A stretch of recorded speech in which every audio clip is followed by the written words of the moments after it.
এর বাইরে মাঝে আড্ডা দিয়ে ফেসবুকে সময় দিয়ে সময় নষ্ট করা যাবে না। এদেশের আলেম ওলামাদের দীর্ঘ ঐতিহ্যের ইতিহাস রয়েছে, সেই ঐতিহ্য তোমাদেরকে ধারণ করতে হবে। তোমরা যদি জ্ঞানে গুণে সমৃদ্ধ হতে পারো, তোমরাই হবে এদেশের কাণ্ডারি। শুধু বাংলাদেশ নয়, সারা বিশ্বকে নেতৃত্ব দেবে। এক সময় মুসলমানরা সারা বিশ্বকে নেতৃত্ব দিয়েছে। যখন তারা জ্ঞানে গুণে সমৃদ্ধ ছিল, উন্নত ছিল, তখন তারা বিশ্বকে নেতৃত্ব দিয়েছে। কিন্তু যখন আমরা জ্ঞান চর্চা কমিয়ে দিলাম, আমরা জ্ঞানের ক্ষেত্রে পিছিয়ে পড়লাম, তখন আমাদের গলায় গোলামের দিন ধীরে এসেছে। এখন সময় এসেছে তোমাদেরকে সতর্ক হতে হবে, তোমাদেরকে প্রতিযোগিতায় টিকতে হবে। সেজন্য সময়ের অপচয় না করে ভালোভাবে লেখাপড়া করে যোগ্য হতে হবে। মাদ্রাসা শিক্ষা সিলেবাসের ভিতরে বিভিন্ন ধরনের সমস্যা আছে, সেই সমস্যাগুলো আমরা সমাধান করার জন্য চেষ্টা করছি। যোগ্য আলেম তৈরির জন্য যে ব্যবস্থা করা দরকার সেটি আমরা করবো ইনশাআল্লাহ। মাদ্রাসার কোনো ক্লাসে অধিকাংশ বিষয় হচ্ছে জেনারেল।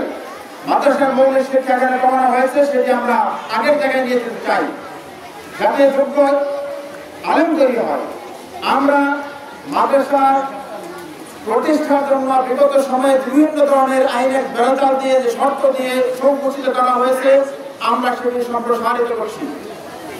মাদ্রাসা প্রতিষ্ঠা, স্থাপন, পাঠদান অনুমতি ইত্যাদি শর্ত আমরা শিথিল করেছি। আমরা বেশি বেশি চাই যে আমাদের সন্তানেরা দিনী শিক্ষায় শিক্ষিত হয়ে তারা মানুষ হোক। আমরা মানবিক সমাজ করতে চাই। তোমরা যেমন ভালো ছাত্র হবে, ভালো রেজাল্ট করবে, সেই সাথে সাথে তার চেয়ে বেশি গুরুত্বপূর্ণ হচ্ছে তোমরা ভালো মানুষ হবে। বিগত সময়ে তোমরা জানো, বাংলাদেশ প্রকৌশল বিশ্ববিদ্যালয় বুয়েটে মেধাবী ছাত্র আবরার ফাহাদকে শহীদ করা হয়েছে, হত্যা করা হয়েছে জঘন্যভাবে পিটিয়ে।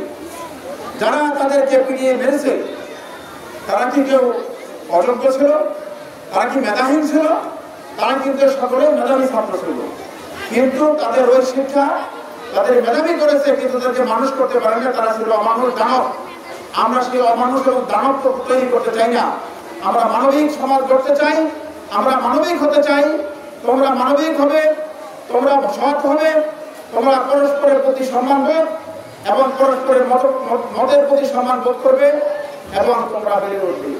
তোমরা কখনোই আইন শৃঙ্খলা এবং এমন কোনো কাজ করবে না, আইন শৃঙ্খলা পরিপন্থী, যেটি তোমাদের জন্য শোভনীয় নয়।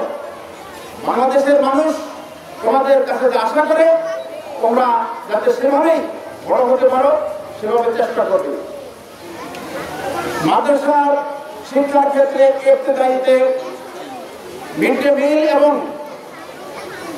উপবৃত্তি এটি বন্ধ ছিল, যেটি প্রাইমারি স্কুলে আছে, এটি আমরা চালু করবো ইনশাআল্লাহ। মাদ্রাসার ছাত্র ক্লাস 5 এবং ক্লাস 8 বৃত্তি বন্ধ ছিল, সেটি আমরা ইতিমধ্যে সার্কুলার দিয়েছি। এবছর থেকে ক্লাস 5 এবং ক্লাস 8 তোমরা বৃত্তি পরীক্ষা দেবে এবং তোমরা যোগ্যতার স্বাক্ষর রেখে জাতির নেতৃত্ব দেবে, সেটি আমরা আশা করি। আল্লাহ রাব্বুল আলামিন আমাদের সকলের প্রচেষ্টাকে কবুল করুন। আর এখানে কেন্দ্র সরকারকে যে কথা বলা হয়েছে, এটি অফিসিয়াল প্রসেস। আপনাদের পাসপোর্ট থাকে দরখাস্ত করবেন এবং স্থানীয় প্রশাসন, জেলা প্রশাসনের মতামত সহ আমরা বিশ্লেষণ করব। কারণ কোন কেন্দ্র দেওয়ার আগে স্থানীয় প্রশাসনের মতামত আমরা নেই। এখানে আইন শৃঙ্খলা পরিস্থিতি রক্ষা করা স্থানীয় প্রশাসনের দায়িত্ব। অতএব তাদের মতামত এবং সুপারিশের ভিত্তিতে আমরা বিবেচনা করি।